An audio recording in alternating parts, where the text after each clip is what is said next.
It is turned on, yes. Okay. So it must have been the headphones I could hear. No, you could hear it for a second. Oh, okay.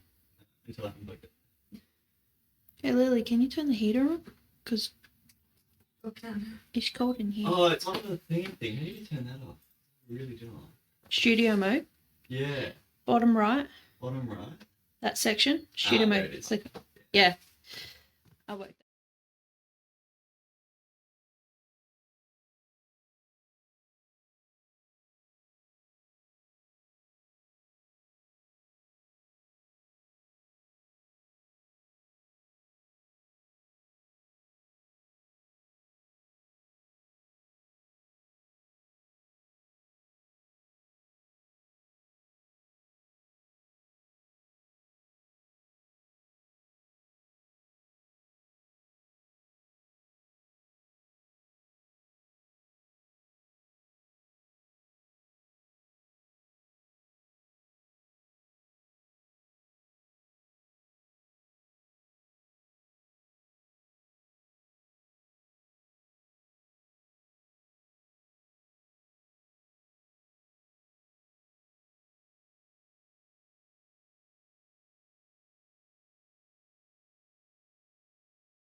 Why are they called the Canary Crows? Because they used to be sponsored by the Crows. Oh. And now they're not. Sponsored Hello, by everyone. the Crows? Welcome to Chit Chat. It's great to be back as we talk about all things football and just how well the Crows are going. How hard it would be at this point to be a Port supporter, let's face it.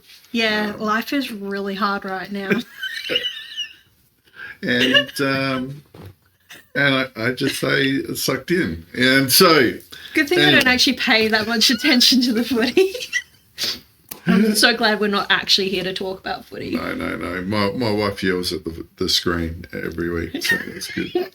I can imagine. Yeah, well, welcome. It's great to be back. We've had a little bit of a break. I've had some holidays. Yeah.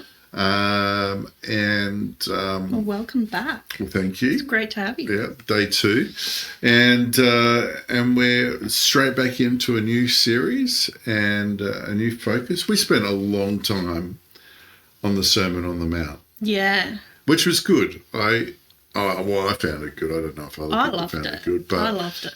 it's a really concentrated part of Jesus' teaching that basically says, this is what it means to follow him. I think it's always good to be reminded of that. So what's our new series, Barry? A Tell us new about it. series, it's a controversial one. It's one that's a little bit out there, but one that I think is really important as well, obviously, because that's what we're doing. And it's called The Spiritual Laws. Okay. And so what I wanted people to start getting a handle on is that there are ways in which the spiritual realm works that just work whether you believe in God or not. I know it's a little bit out there, but it's sort of like we have physical laws. Yeah. Okay. So it doesn't matter if you believe in gravity or not. It's still there. You drop an apple, it's going to hit the ground. Yeah, exactly. Okay, so because the law works. Yeah. And whether you understand the law or not, it will still work. Obviously, if you understand the law, then you can use the law to your advantage. Yeah. If you don't understand the law, then you can't. So it's about saying there are spiritual laws in effect within the world, and we should know what they are, know how God wants us to use them, and so we can get the best out of the world and out of our time together. Yeah. I thought it was a fascinating thing to look at. I'm excited to see what we come up with this. So and so most people don't think about those sort of things. They don't think about them, but Jesus actually talks about some laws quite often, and when you start to look at them as laws, you start to identify that Jesus is calling them a law. So we're going to be talking about this in a couple of weeks' time. But one of the laws is how you judge others will be how you are judged. Okay, so he's laying down a spiritual law of judgment. How you judge other people, how you look at them, how you speak to them, how you is the area in which God is going to bring He's looking upon you. That's a hard one to think about. You got to kind of understand it. Now, we started on Sunday with Nathan preaching reaping and sowing, and that is the foundational spiritual law, if you like, that every other law sort of bounces off of, and it's the one of you reap what you sow. Do you want to read that out for us? Yeah. So I'm reading from Galatians 6, verses 7 to 9. Don't be misled. You cannot mock the justice of God. You will always harvest what you plant. Those who live only to satisfy their own sinful nature will harvest decay and death from that sinful nature. But those who live to please the Spirit will harvest everlasting life from the Spirit. So let's not get tired of doing what is good. At just the right time, we will reap a harvest of blessing if we don't give up. So, so Paul there is giving us a spiritual law that whatever we put in the ground is what we will get out of the ground. So you can't sow wheat seeds and expect a barley crop, okay? Yeah. Or put in a lawn seed and expect orange trees, okay? What you put into it is what you're going to get out of it. And you made this great connection when we were talking beforehand. It's like saying, do unto others what you want them to do to you, okay? Which Jesus is... the golden rule is the famous thing, and that is what you start investing your time, your energy, and Nathan talked about this. Your habits into, that is the reward that you're going to get at the end of it. And so sometimes I feel like as people of faith, we expect God to give us something different to what we sow. Yeah. Okay, so if we're sowing in our lives things that are unspiritual, and Nathan again talked about The flesh is debauchery and all these things. But if we're sowing those negative things in our life, we can't expect somehow that God is going to miraculously produce something different in our lives. We've got to sow the things that God wants us to sow so we can reap the harvest that God wants us to reap. Yeah, so if we want to see God providing for us, then we've got to sow that good hard work and to receive that provision from God. Yeah, so you can't just sit in a chair all day and say, God, provide for me, because what you're doing is sowing laziness, or you're sowing apathy, or you're sowing something else, or whatever it is, and you're expecting a crop to be something of blessing and goodness. Yeah. And that. But if you go, God, I'm going to sow work, whatever work it is, will you help produce something out of it? Then God can bring you a harvest that is greater than what you anticipate. Yeah. At times. You can, if you're someone who loves encouragement, but all you do is speak meanly to people, then not going to get much encouragement you're back. not going to get much encouragement back. It's a law of reaping, sowing and reaping. Yeah. And so what you invest in is what you'll get return. And somehow we, as I said, we get this thinking in our mind that we can sow a life of doing what God doesn't want and somehow get the blessings that God wants to give us. And this is why Paul says, God's not going to be mocked. Like, if you sow that, then that's what you're going to reap. So is that what Nathan was talking about when he talked about sowing into the Spirit? Yeah. So if you want to be a person of God, a man or woman of God, then you've got to sow in the Bible reading, the prayer, the asking God to transform you. You got to sow the time and the energy and into it to reap the harvest of the good things. Do it. We see this in athletics all the time. There are lots of people who come to footy clubs. We started with footy, and I'll bring it in. Look at this. Who have got natural talent, but they won't put in the hard work. So they're starting with an advantage, but they're not prepared to sow in the extra energy that is needed to become the best in their field. And that's why a lot of talented people don't make it in professional sport, because they're not prepared to invest in that area. So they're not prepared to sow in the excellence, so they don't get the excellence out. Okay. And so if we want to become spiritual people, we can't just say, well, I'm going to keep on sinning and God's miraculously somehow going to help us become spiritual. We've got to make choices to sow spiritually to get the spiritual reward. So it's about obeying the Spirit and obeying God, whether that's stuff that the Bible directly tells us to do or whether it's something the Spirit has told us personally. And it doesn't mean that we can't have struggles with sin and we can't have things that we bring before God and all those sorts of things.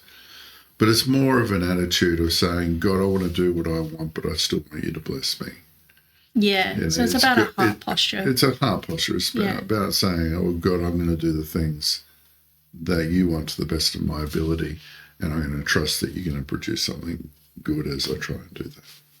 Yeah, so that heart posture has the natural consequence of us actually acting out and doing those good deeds, doing the things that God has asked us to do and acting all of that out. And then the natural consequence of that is us receiving blessings. That's right.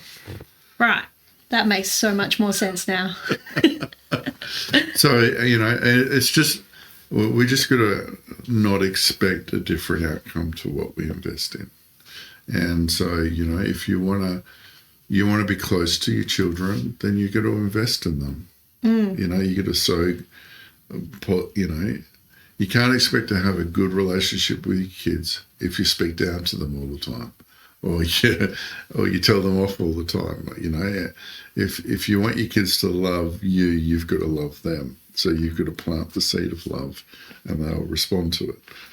So it's all over every aspect of life. If you want to get financially ahead in life, then learn how to use your finances. So you got to work at it. You got to work at it. Yeah. And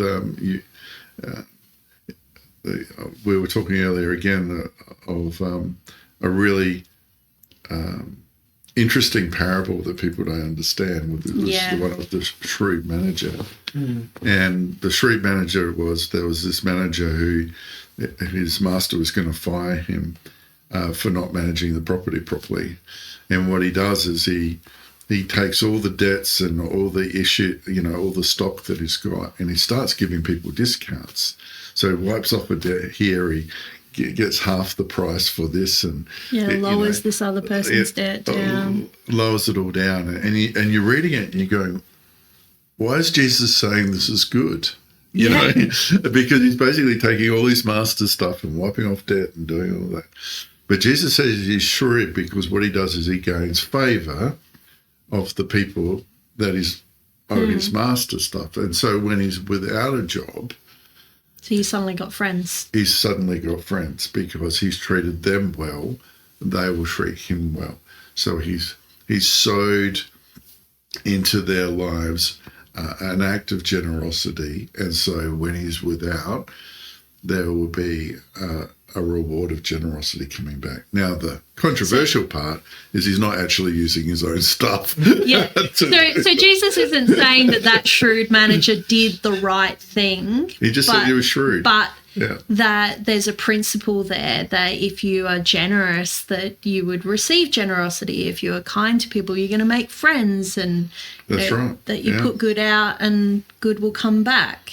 Like you can't expect to have friends if you don't sow in a thing into your life to follow people up and to be interested in people. Yeah. And to want to know what's happening and to invite them into your life if you want to be invited into them. You got to sow those things to reap what you want. So the big question is, what is it? What are the important things for you? And what are the things on your heart? Therefore, what do you want to sow into it to see those things come about? Now, our hearts are deceptive by nature. So, we've got to be prayerful about what we want to do. But the principle stays. And the principle works whether you're a Christian or not. Yeah. It's just, that's why it's a law. That's why I've called them laws, because they work whether you believe in God or not. Yeah, even if you don't understand it, it's still there. If you don't understand it, it's still there. And but if you do understand it, then you can go, okay, this is how the spiritual world works. This is how the relational world works. So therefore, I can be more intentional in how I choose to use it. Yeah. Yeah. And so if we want to be closer to God, we're going to sow spiritual seeds. If we want to be closer to people, we're going to sow seeds of relationships. If we want to be more financially buoyant, then we're going to sow financial wisdom. We're going to seek it out. All those kinds of things are, if we want God to bless us financially, then we need to sow seeds of work. And of course we can ask God's wisdom and all those sorts of things. God, what do you want me to do with work and all that? But we can't expect it just to turn up and happen without us sowing something in return beforehand. Yeah. Okay. And so the farmer principle is they put seed in the ground and they water it, but they don't know how it grows. Only God knows how it grows. Okay. Until it comes to a harvest, then you reap it, and you reap 10, 30, 100 times what you put in the ground. And so, so that's the principle. So if you, whatever your heart is yearning for, you got to realize the starting place is planting the right things in the ground. that simple. That's it. Yeah. Yeah. And so we'll be exploring different things, but that's the basic principle as we go along. This Sunday I'm talking about words and how we say words and why we say words and how words affect the world. Yeah. I'm keen to hear what you have to say about that. I'm keen to hear what I have to say about that too. But again, that's the general principle, and that's the encouragement to people. And so I want to encourage people, like if you want, we had intentional discipleship last night, and I talked about if you want blessing in your life, you want good things to come in your life, then start sowing good things, start sowing good words, start sowing good attitudes, and good things will grow. Yeah. Yeah. Because you can't plant lawn seed and expect orange trees. Very true. Very true. Well, I think that's about it Yeah. for today. Great to be back. Anyone online that we can give a shout out to? No? Not today. Not today. So if we see you again, hopefully it's been helpful to you. God bless. See ya.